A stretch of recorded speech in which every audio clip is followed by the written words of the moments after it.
Sometimes you don't know what you don't know. And I think these are the things people don't know about job hunting. And I can add more. I can keep talking. I can talk in the water about this topic, but I will stop at 5 things so that we don't go on and on forever.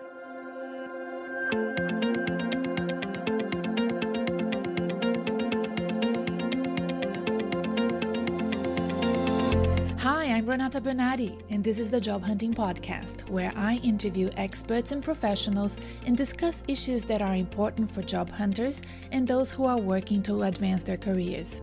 So make sure that you subscribe and follow, and let's dive right in.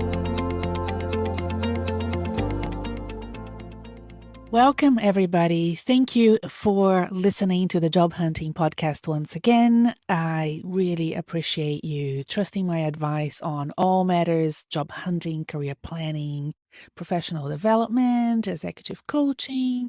And it really means a lot to have so many followers. If you're new, my name is Renata. You're probably looking for a job if you found this on your podcast app, and you are in the right place. Before we begin, I want to say 2 things. I have such a pet peeve with LinkedIn, and the followers are great at connecting with me. If you're following me and you allow me to send you a message, you have to allow for extra messages to be able to get a message from me. You probably have received a message from me on LinkedIn, so well done. And some of you want to connect and say a few more words or send me feedback, and that's fine. Connect with me, send me a message. But those people that on LinkedIn just want to connect, you have no idea who they are, you've never met them, and you have no idea why they want to connect with you. I just got a couple of those, and one of them is a fellow coach, but I don't know her. And it really sort of leaves me flabbergasted because she should know better. She should tell her clients to make sure they always send a message. And I feel that we want to connect with like-minded professionals, and I understand that. A tip for you. Let's say you are a marketing manager and you want to connect with other marketing managers, but you don't know them well. First, start by following them. You can follow people instead of connecting with them. So follow them first. See if they are active on LinkedIn. If they are active on LinkedIn, their posts will come to your feed, right? So that's a great way to get to know someone. And then if you really want to connect with them, you think that you are going to gel well and be good mates, then do that. Send a note and say, look, I really love following you on LinkedIn. I like your posts. I would love to get to connect with you here on LinkedIn. Do you mind accepting my invitation to connect? And then send that person something nice. Maybe if that person likes, like myself, I love sharing posts with my followers, articles that I find that I think are good for people that are looking for jobs.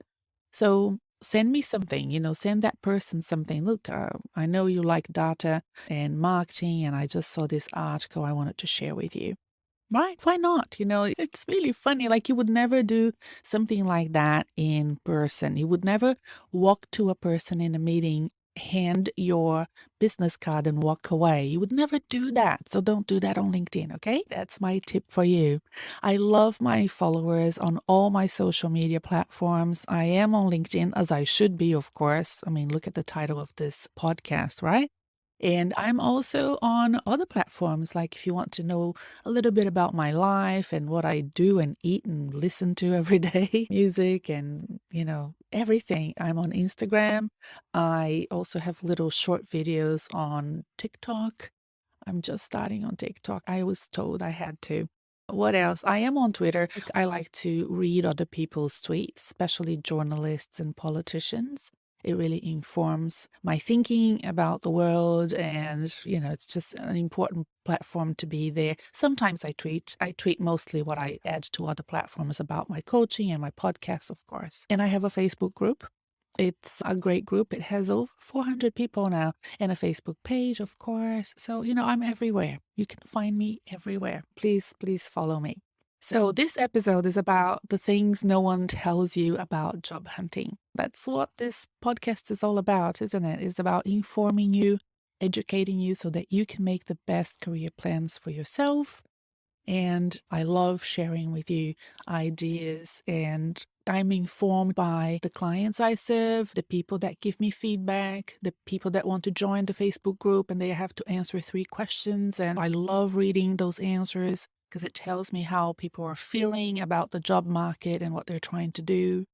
And it informs the topics for these episodes. And I'd love to hear your feedback about the topics. And if you want to hear more about a specific topic, please let me know. But sometimes you don't know what you don't know. And I think these are the things people don't know about job hunting. And I can add more. I can keep talking. I can talk in the water about this topic, but I will stop at 5 things so that we don't go on and on forever. I'm finding that professionals in the corporate, nonprofit, and public sectors are becoming more and more comfortable with changing jobs. We know that there are huge benefits from changing jobs every 2 to 3 years. And people that are much younger, in their early 30s, in their late 20s, they are way more comfortable than people in their 50s with making those career decisions. Those are strategic decisions. They're not just things that happen to people's careers. Those are strategic decisions to enable them to have an enormous financial gain. So I will give you an example. I know someone in his early 30s who left a consulting job to work for a startup and doubled his salary. And then a few years later, maybe less than 2 years, joined a very large tech corporation and was able to increase his salary once again by about 20%. So, in a very short period of time, his financial situation changed enormously. And that can happen when you're strategically looking for work, when you're not in a risky, challenging situation, when the job market is favorable to your profession. So, you have to keep a finger on the pulse. I say this all the time a finger on the pulse of the job market.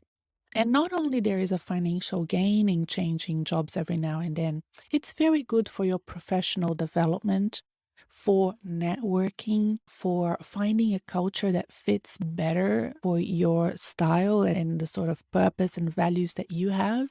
So instead of feeling miserable in a job that you don't like for years, for fear of changing, you can step outside your comfort zone, go out into the job market and find a better job for you.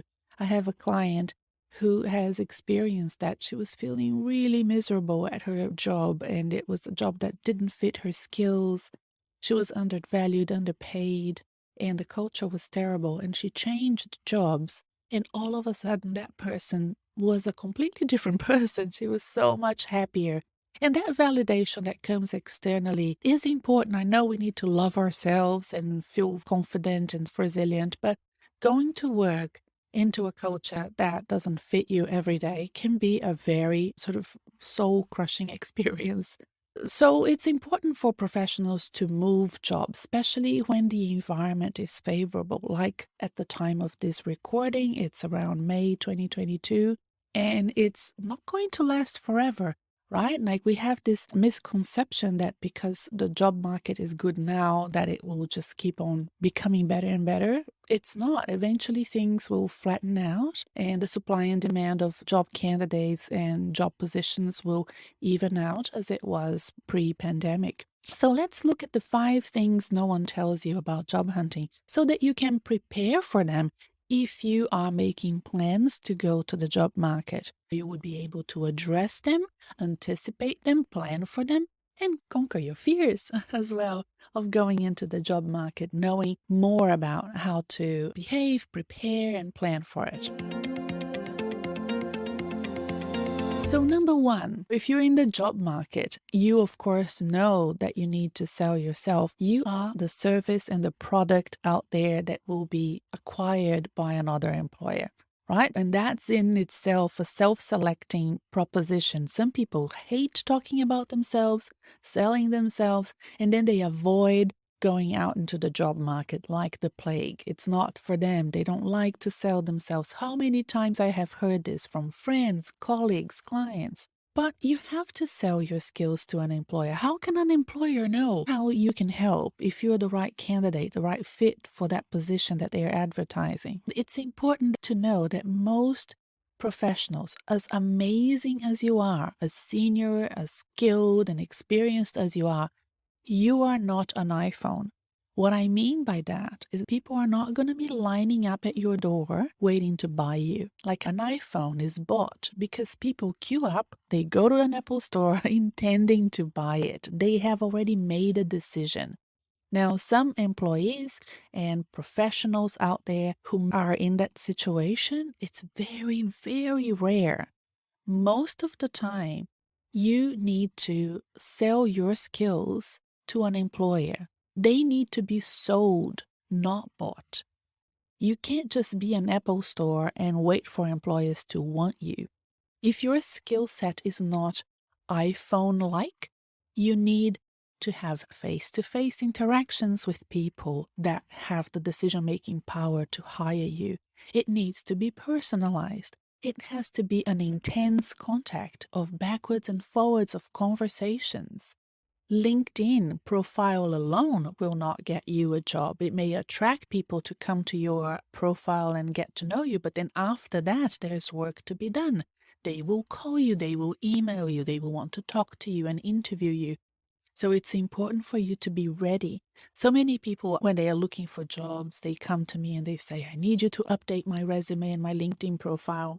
And I can do that service. As you know, if you went to my website, you know that I do LinkedIn audits and I do one-on-one consultations. They are 60 minutes long. I can review your resume, record it for you if you want, so that you have that recording and you can update your resume in a way that it's ATS compliant and great for your profession, your country, wherever you are. I have clients all over the world. And I can do that, but there is more to job hunting than that. You need to be out in the world connecting with people who make decisions about who to hire. So be prepared for that. There are episodes here that can help you be prepared. But of course, coaching is there for a reason. People hire people like me for a reason. It's to help them with that narrative, with that selling proposition. Okay, second thing that you need to know if you're going to be job hunting, you need to do the work, not just plan for it. So I'm a big planner, right? If you've listened to other episodes, you know I like to be strategic. I like to have career plans for myself and for my clients, but it's important to listen first. And sometimes a career plan is developed after you go out into the market. So a career plan is important, yes, but also no. Why? What we really don't want to do is to spend months or even years trying to come up with the best possible career plan, what you really want to do in the future, and just sit and reflect by yourself and dream about your future without knowing if there is a market out there for what you want to do, if there are employers that want to hire professionals like you, if what you want to do professionally is viable financially for you. And the way to know about these things is to talk to people. So this second issue of, you need to do the work and not just plan for it came from a question that was asked by a LinkedIn follower recently. And she wanted to know, how do I know if this is what I really want to do? And I said, well, do you have anybody in this sector that you can talk to? And have you spoken to people that do this? Do you know anybody in the industry? You have to go out there and find out. Just reading about it is not enough. Reading is curated, right? Ideally, you would want to shadow that person. So spend a day with somebody that has the job that you want to have in the future. And if you ask, people may want to mentor you, right? So it's important. Studying is not a career plan, by the way. It's a tactical move. And I think that this is really important too. So let's say you want to become a project manager or a product manager in a specific sector. You can do a Master of Project Management that will give you a lot of information. It may even crystallize some of the learnings you've had at work. It's just a good way of ensuring that whoever employs you in the future can see the experience in your work background, but can also see that you've studied it. So it's really a double whammy. You're going to be a winner in their eyes. But it's a tactical move. You first have to decide that you want to be a project manager. You have to talk to people that project manage and see how they do their work. Ask them for advice on how to skill, reskill, and upskill. Is this master of project management a great degree to do? Is it necessary?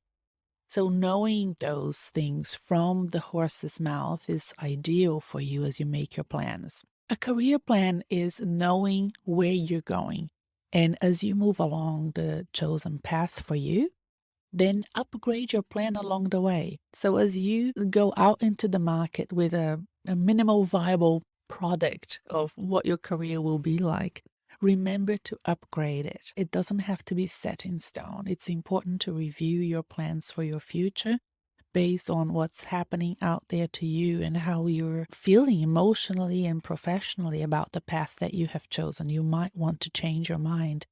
I remember many years ago when I was the CEO of the John Monash Foundation, trying to connect with one of the scholars who we had sent overseas to study. And when we make an investment on giving someone a scholarship, such a prestigious scholarship, of course, we want to keep in touch and know what they're doing.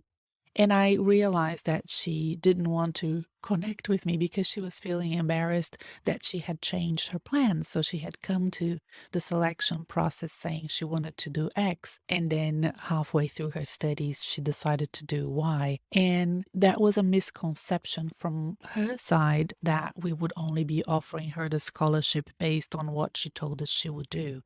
We gave her the scholarship because she was brilliant, and we knew whatever she did in the future would make us proud. And I think that that's an important thing to know as well. Whatever you decide to do, be proud of your career plan and where you're going with your career and your life. Number 3, you need to make time. As we mentioned before, most professionals don't understand that they need to sell.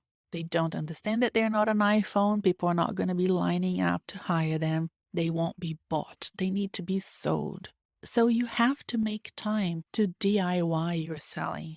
So nobody's going to do that for you. You don't have a team around you. I mean, if you hire a coach, you will definitely get a lot of support. But you still, even with a coach, need to have the time to network, to learn more about the future of your profession, to listen to your employers, both past, present, and future potential employers, on what they need from professionals like you. You need to read about your chosen profession, apply for jobs, talk to people, all types of people. Get as much feedback as you can, prepare for the interviews. Interview preparation is so underrated. It's so important, and it requires time. Getting ready for your next work is so important. Preparing your next move is so important, and you need to carve out the time in your calendar to do that. So for people that have reached out to me looking for a private coach, that is a question that I always ask. I can see you really want this job. I can see that you really want to engage me as your coach. Do you also have time in your calendar to do this? Let's talk about the time that you will be able to allocate. And that really informs how I will be able to help that person and if that person is really ready. I remember there was one time when a client said, I just thought you could do most of the work for me. And I said, no, that's not how coaching works. And we then postponed the beginning of her coaching 6 months until she found the time. And you will be happy to know she found a new job as well. So that was good. But she was just too busy with work and family in the middle of the pandemic to dedicate to job searching.